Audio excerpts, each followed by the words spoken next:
नमस्कार, स्वागत है आप सभी का डीडी न्यूज के इस खास बुलेटिन एक्सप्रेस 100 में, जहां हम आपके लिए लेकर आते हैं राजनीति, मनोरंजन, देश, दुनिया, खेल और व्यापार जगत की सभी बड़ी खबरों को एक्सप्रेस यानी फटाफट अंदाज में। मैं हूं आंचल गुलाटी गुम्बा। देखते हैं खबरों को तेज रफ्तार के साथ। लोकसभा चुनाव को लेकर प्रचार चरम पर। प्रधानमंत्री नरेंद्र मोदी लगातार चुनावी प्रचार कर रहे हैं। आज उत्तर प्रदेश के सहारनपुर में चुनावी रैली को करेंगे संबोधित।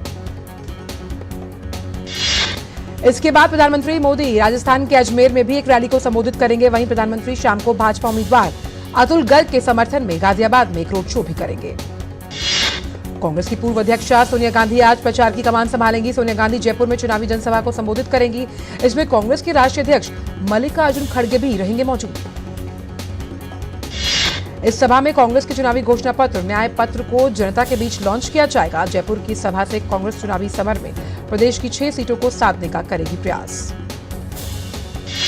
लोकसभा चुनाव को लेकर दक्षिण भारत के राज्यों में भी चुनावी घमासान तेज। भाजपा अध्यक्ष जेपी नड्डा आज केरल के कोझिकोड में करेंगे रोड शो। लोकसभा चुनाव को लेकर भाजपा के वरिष्ठ नेता राजनाथ सिंह आज मध्य प्रदेश में कई चुनावी रैलियों को करेंगे संबोधित। राजनाथ सिंह की पहली जनसभा सिंगरौली जिले में होगी। इसके बाद वे सीधी में 2 जनसभा को करेंगे संबोधित। मध्य प्रदेश में 4 चरणों में चुनाव होंगे। वहीं लोकसभा चुनाव को लेकर दक्षिण भारत के राज्यों में भी चुनावी घमासान तेज। इस कड़ी में कांग्रेस पार्टी आज तेलंगाना में कल्याण गारंटी की घोषणा करेगी। इसमें कांग्रेस अध्यक्ष मल्लिकार्जुन खड़गे और राहुल गांधी भी रहेंगे मौजूद। इससे पहले कल कांग्रेस पार्टी ने नई दिल्ली में अपना चुनावी घोषणा पत्र किया जारी। कांग्रेस के अनुसार उसका घोषणा पत्र पार्टी के 5 न्याय, हिस्सेदारी न्याय, किसान न्याय, नारी न्याय, श्रमिक न्याय और युवा न्याय पर आधारित। भारतीय कम्युनिस्ट पार्टी भी आज 2024 के लोकसभा चुनाव के लिए करेगी घोषणा पत्र जारी। सीपीआई महासचिव और अन्य वरिष्ठ नेताओं की मौजूदगी में घोषणा पत्र जारी किया जाएगा। दिल्ली में भाजपा आज से मोदी का ट्रांसफॉर्मिंग भारत अभियान करेगी शुरू। दिल्ली भाजपा प्रदेश अध्यक्ष वीरेंद्र सचदेवा के करेंगे अभियान की शुरुआत। यह अभियान पिछले 10 वर्षों में केंद्र सरकार की उपलब्धियों की जानकारी देगा। इसमें अनुच्छेद 370 को हटाने सहित राम मंदिर के निर्माण और महिलाओं को सशक्त बनाने के लिए की गई पहल की जानकारी होगी शामिल। निर्वाचन आयोग ने सोशल मीडिया प्लेटफॉर्म व्हाट्सएप पर प्रसारित हो रहे संदेश को बताया गलत, जिसमें 15 लाख ईवीएम गायब होने का किया गया दावा। एक पोस्ट में निर्वाचन आयोग ने बताया इस दावे को भ्रामक। ईसीआई ने कहा कि विश्वसनीय सूचना के लिए आयोग की आधिकारिक वेबसाइट को भी देखें। मतदाता अब मतदाता सूची में साल में 4 बार नाम जुड़वा या हटवा सकते हैं। निर्वाचन आयोग ने मतदाता सूची में सुधार के लिए साल में 4 बार 1 जनवरी, 1 अप्रैल, 1 जुलाई और 1 अक्टूबर का समय किया निर्धारित। निर्वाचन आयोग के अनुसार लोकसभा चुनाव 2024 कार्यक्रम के अनुसार 19 अप्रैल को पहले चरण के होने वाले मतदान के लिए 1 जनवरी 2024 की मतदाता सूची का उपयोग किया जाएगा, जबकि बाकी चरणों के मतदान के लिए 1 अप्रैल की संशोधित मतदाता सूची का किया जाएगा इस्तेमाल। त्रिपुरा में अगरतला के जिला निर्वाचन अधिकारी ने बताया कि 9 अप्रैल से पीडब्ल्यूडी मतदाताओं और 85 वर्ष और उससे अधिक आयु के लोगों के डाक मतपत्र के वोट के लिए इसे इकट्ठा करेगी। जिला निर्वाचन अधिकारी ने बताया कि 30 विधानसभा क्षेत्रों में से करीब 5000 ऐसे मतदाता हैं जिन्होंने घरेलू मतदान का विकल्प चुना। घरेलू मतदान 9, 10 और 12 अप्रैल को किया जाएगा आयोजित। लोकसभा चुनाव के मद्देनजर सुरक्षा व्यवस्था को मजबूत करने के लिए पुलिस के एक उच्च स्तरीय दल ने जम्मू के पीर पंजाल क्षेत्र का किया दौरा। भारतीय जनता पार्टी आज अपना 45वां स्थापना दिवस मना रही है। पार्टी आज देश भर में बूथ स्तर को लेकर राष्ट्रीय स्तर तक विपक्षी दलों के नेताओं को पार्टी में शामिल कराकर एक नया रिकॉर्ड बनाने की भी तैयारी कर रही है। केंद्रीय मंत्री और वरिष्ठ भाजपा नेता नितिन गडकरी ने कहा कि राष्ट्रवादी विचारधारा के पथ पर चलते हुए प्रधानमंत्री मोदी के अगुवाई में देश को प्रगति और आत्मनिर्भर बनाने के लिए भाजपा निरंतर प्रयासरत। उत्तर प्रदेश के मुख्यमंत्री योगी आदित्यनाथ आज चांदपुर और नगीना में चुनावी जनसभाओं को संबोधित करेंगे। इन जनसभाओं के जरिए मुख्यमंत्री एक ओर जहां बिजनौर, नगीना, मुरादाबाद सदर विधानसभा सीटों को चुनाव की धार देने का काम करेंगे, वहीं भाजपा कार्यकर्ताओं को भी करेंगे प्रोत्साहित। कांग्रेस पार्टी ने उत्तराखंड के लिए स्टार प्रचारकों की सूची कर दी जारी। इसमें 40 नेताओं के नामों की सूची को शामिल किया गया। ये स्टार प्रचारक उत्तराखंड की 5 लोकसभा सीट अल्मोड़ा, गढ़वाल, नैनीताल, उधम सिंह नगर, हरिद्वार, टेहरी गढ़वाल सीट पर कांग्रेस प्रत्याशी के पक्ष में करेंगे प्रचार। इस सूची में मल्लिकार्जुन खड़गे, राहुल गांधी, प्रियंका गांधी, कुमारी शैलजा, जितेंद्र सिंह, सलमान खुर्शीद, गुरदीप सिंह सप्पल, सुखविंदर सिंह सुक्खू, अलका लांबा जैसे बड़े नेताओं के नाम शामिल। समाजवादी पार्टी के अध्यक्ष अखिलेश यादव ने कहा कि खजुराहो सीट से सपा प्रत्याशी मीरा यादव का नामांकन निरस्त करना सरेआम लोकतंत्र की हत्या। उन्होंने सवाल उठाया कि अगर प्रत्याशी के हस्ताक्षर नहीं थे तो फिर देखने वाले अधिकारी ने फॉर्म ही क्यों लिया। ये सब बहाने हैं और हार चुकी भाजपा की हताशा। अखिलेश यादव ने इस मामले की न्यायिक जांच की मांग रखी है। पार्टी की ओर से यह भी कहा गया कि वो इस मामले को चुनाव आयोग के पास लेकर जाएंगे और अपना पक्ष रखेंगे। आरजेडी के अध्यक्ष और बिहार के पूर्व मुख्यमंत्री लालू यादव को चुनाव से पहले लगा बड़ा झटका। मध्य प्रदेश में ग्वालियर की एमपी एमएलए कोर्ट ने उनके खिलाफ स्थायी गिरफ्तारी वारंट किया जारी। ये मामला साल 1995-97 का है। उत्तर प्रदेश के महोबा स्थित आर्म स्टोर के संचालक राजकुमार शर्मा ने हथियार बिक्री का फर्जीवाड़ा किया था। पुलिस द्वारा कोर्ट में पेश चार्जशीट में 23 आरोपी बनाए गए, जिसमें लालू यादव का नाम भी शामिल है। दिल्ली के पूर्व उप मुख्यमंत्री और आम आदमी पार्टी नेता मनीष सिसोदिया की जमानत याचिका पर आज सुनवाई। दिल्ली के राउस एवेन्यू कोर्ट ने उन्हें आज यानी 6 अप्रैल तक न्यायिक हिरासत में भेजा था। इससे पहले 2 अप्रैल को उनकी जमानत याचिका पर सुनवाई हुई थी। तब सिसोदिया ने अदालत से कहा था कि उन्हें जेल में रखने का कोई फायदा नहीं। उनकी दलील थी कि दिल्ली शराब नीति से जुड़े मनी लॉन्ड्रिंग मामले में उनके खिलाफ जांच पहले ही पूरी हो चुकी है। झारखंड में बीजेपी नेता सीता सोरेन ने दुर्गा सोरेन की मृत्यु की जांच की मांग की। उन्होंने कहा कि मौत संदेहास्पद स्थितियों में हुई। भाजपा नेता शाहनवाज हुसैन ने कहा कि मुकेश सहनी अगर महागठबंधन में शामिल हुए तो ये उनकी महाभूल होगी। दोनों के मतदाता हैं, उन्हें एक दूसरे पर विश्वास नहीं।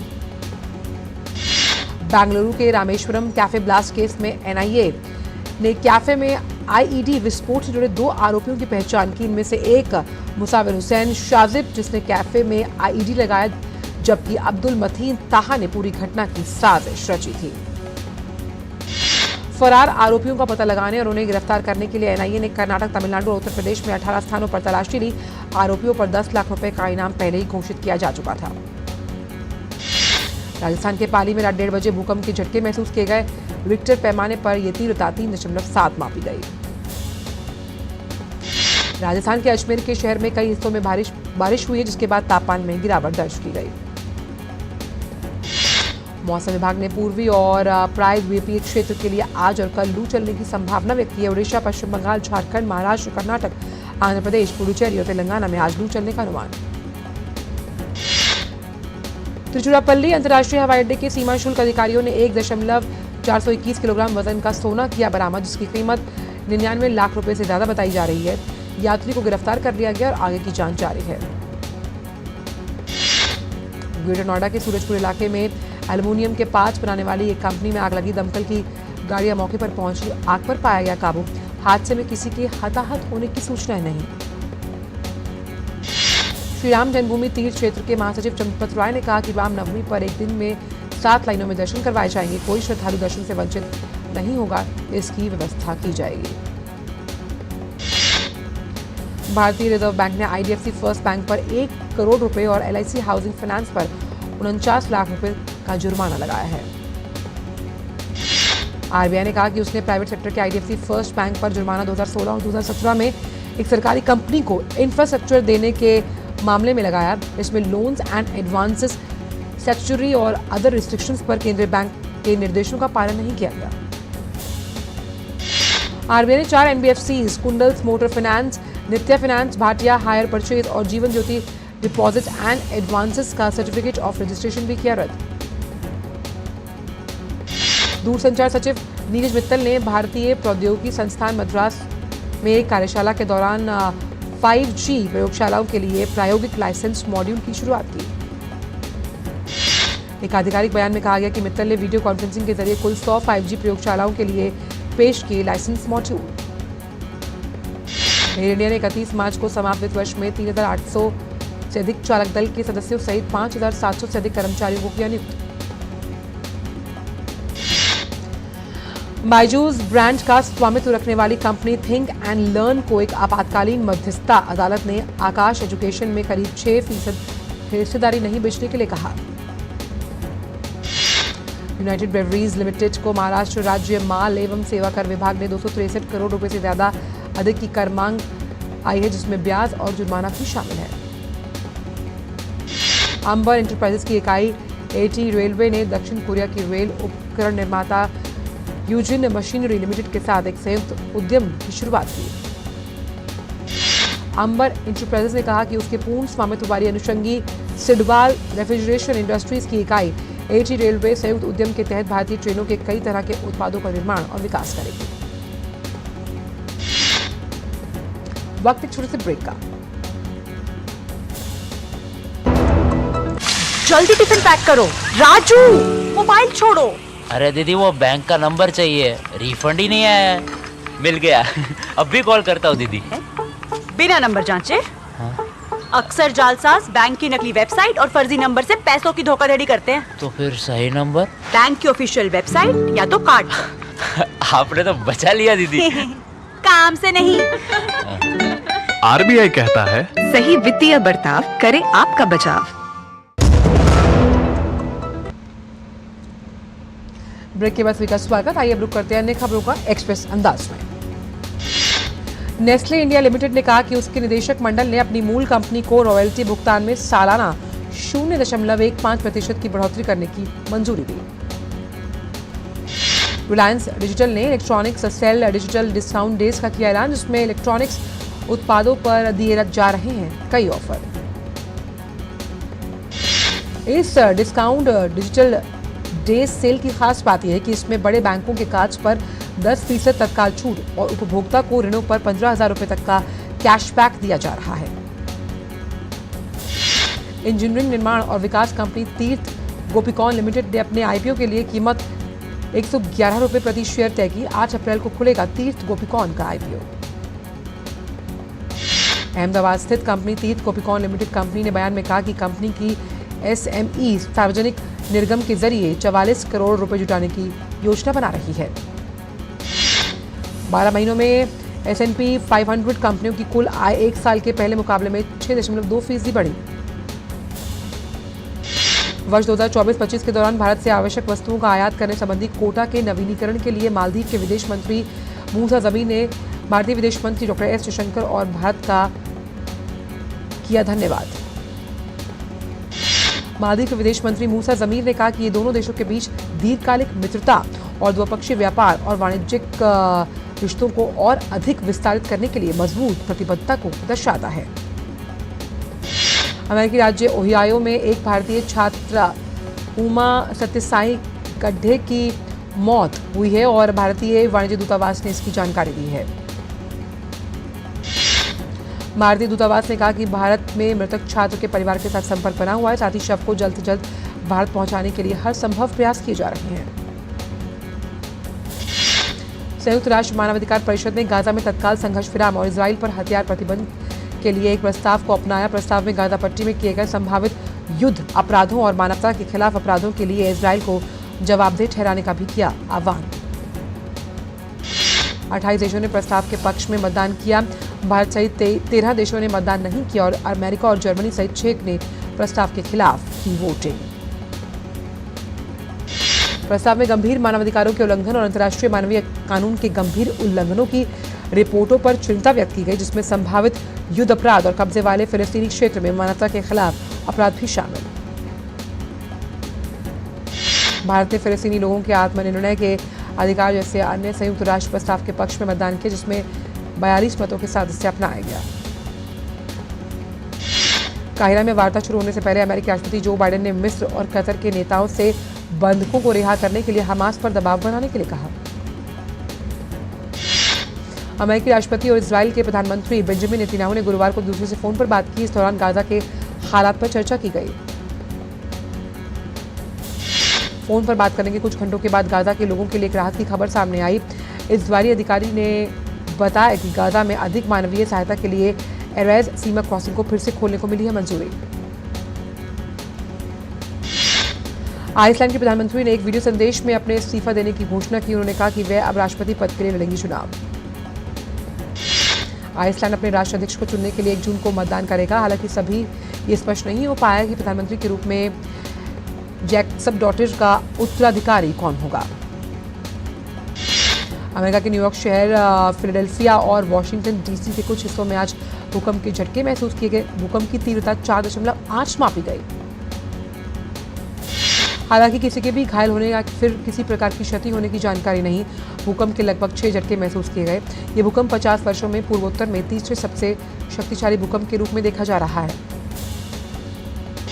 रूसी उराल्स पर्वतीय एक शहर ऑर्स्क में एक बांध के टूटने से हजारों घरों पर संकट गहराया। आपातकालीन मंत्रालय ने ऑरेनबर्ग क्षेत्र में घोषित की आपातकाल की स्थिति। आपातकालीन मंत्रालय की ओर से बताया गया कि ऑर्स्क के उपनगरीय इलाके में 4000 घर बांध टूटने के कारण हो सकते हैं जलमग्न।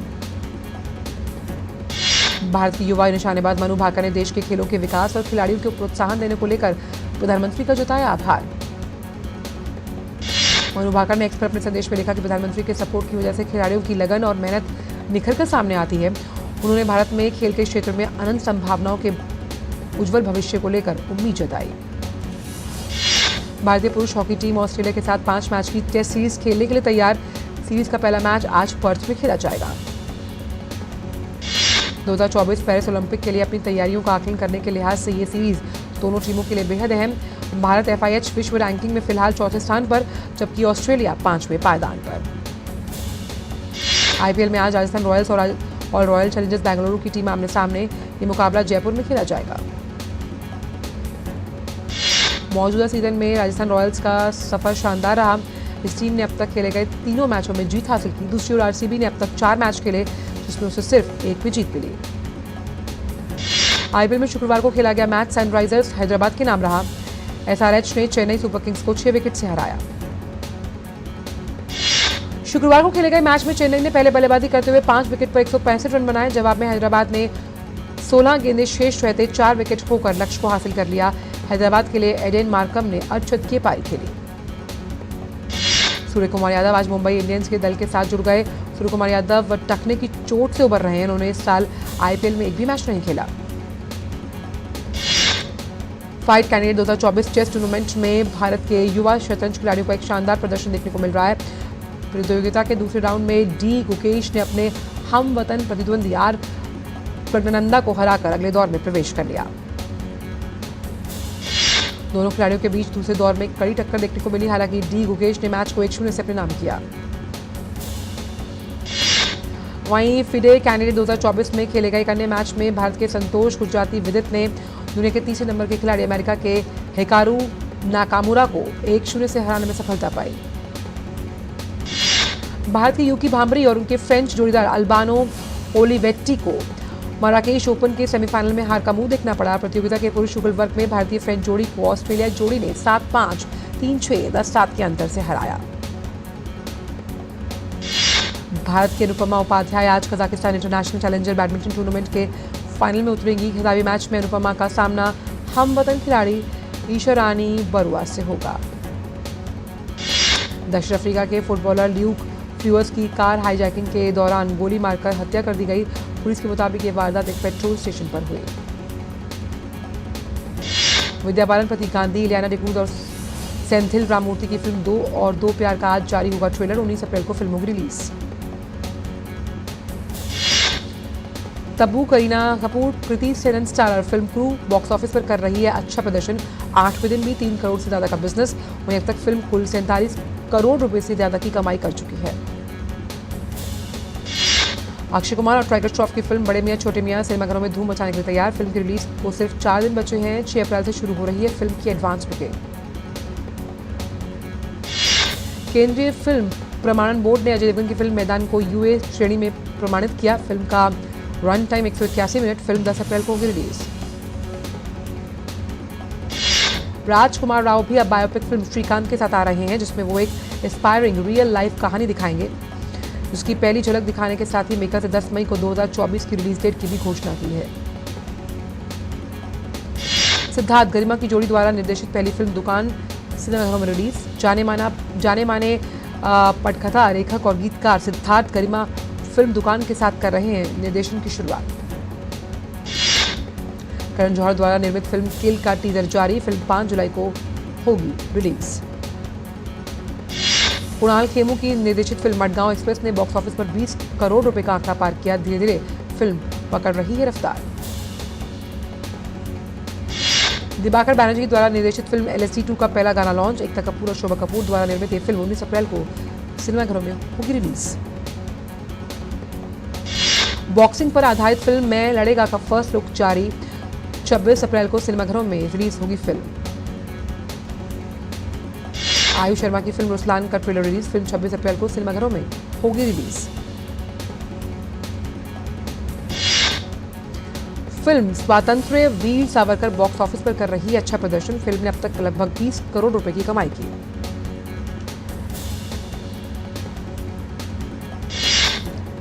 और एक्सप्रेस 100 में इतना ही। दीजिए इजाजत, नमस्कार।